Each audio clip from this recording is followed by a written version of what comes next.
Oh, did you just slobber everywhere? My session's Gonna be one of those days, huh? You good? Okay. Welcome back to this week's episode of Sessions with Blue, with the always Blue and myself. In this episode, I want to talk about something I think a lot of us wrestle with, and it's this idea that happiness is just almost one purchase away, really. And lately I've been thinking about how easy it is to get caught up in the chase, whether it's the next thing or the better thing and even the newer thing, really. And if I'm honest, I've had moments where I believe that once I got that thing that I was trying so hard to get, whatever it was, that I'd finally feel satisfied. But the older I get, I'm really starting to realize it's not about what we have. Because if the goal is peace, joy, and contentment, really, I'm not sure more stuff has ever really gotten us there, or gotten me there, really. So I wanted to talk about it and ask, why do we feel the need to measure our worth, or even our happiness, by material items? We tell ourselves, I think if I get this new car, I'll be happy. I think if I get this kind of house, whether it's the size or style, architecture, or even location, I'll be happy. I think if I went on this vacation because I saw somebody else do it, or it's been on my bucket list, that I'll be happy. I think if I wear these type of clothes, or I get these clothes, or have this style, or these shoes, I'll be happy. And we start chasing stuff, hoping it'll make us feel whole or happy. But what happens once we actually get this thing? Sure, there's excitement, but usually it fades. Whether that's in days, weeks, months, sometimes even years, and just like that, the cycle starts all over again. Which makes me wonder, was the thing ever really the problem, or was it the expectation that it would complete me? And I'm not saying stuff is bad. We all like comfort or really nice things, but when our identity starts to depend on what we have, when our joy is tied to our possessions, that's when I would argue it gets to dangerous territory. And here's something I've noticed. The people who seem to enjoy life the most, the ones who carry a lightness and a peace, they're usually not the ones with the most stuff. Often it's the opposite. The ones with the least amount of things seem to carry the least amount of stress and anxiety and worry. Their lives are simpler and they seem more content.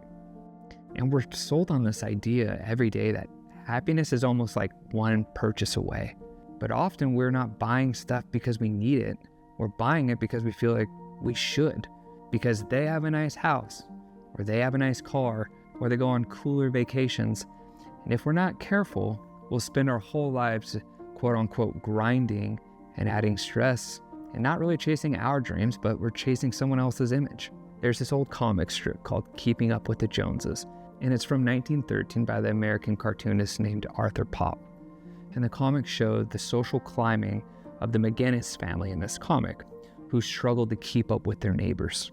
People have been dealing with this stuff for hundreds of years, really.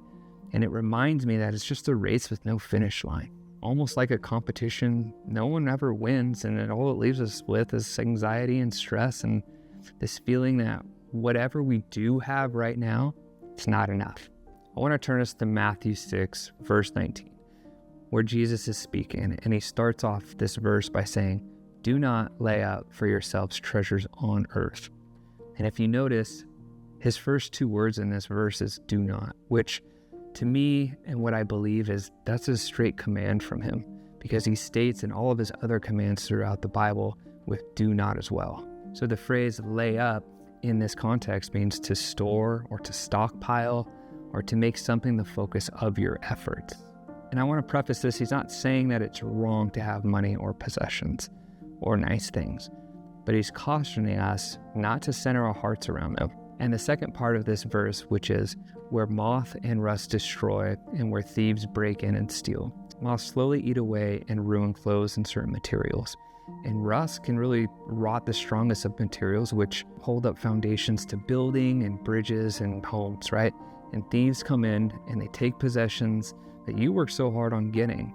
And that kind of leaves me feeling like if those possessions go and the thief takes them, does this thief take my happiness too? He's saying basically earthly treasures are temporary. They're vulnerable and they're unstable. And so I want to encourage you, don't build your life on what simply can be destroyed, right? And I'm not saying give up on your goals or your dreams, or anything that you've been pursuing for a long time. But maybe it's just about seeing what you already have with like a fresh new eyes. Maybe having less stuff gives you more space for things like gratitude, more appreciation for the home you already live in, or the car that you already have that gets you from point A to point B, and even more thankfulness for the clothes that are on your back and the food that's in your fridge and in your cupboards. Maybe even the people that are closest around you that aren't chasing those things too. And one thing I've learned is that gratitude doesn't just happen to you. It's a decision, it's a choice. So you can either live wanting or you can choose to live grateful for what you have. I do really want to say this doesn't mean to stop striving for the life that you're building or the dreams that you have or for the things that you want to achieve, really. It just means you don't have to miss the life that you currently have while you're on your way to this one that you would like. Because sometimes the life you're rushing past right now is the one that you prayed and worked so hard for. So until next time. You good, Blue? Are you good?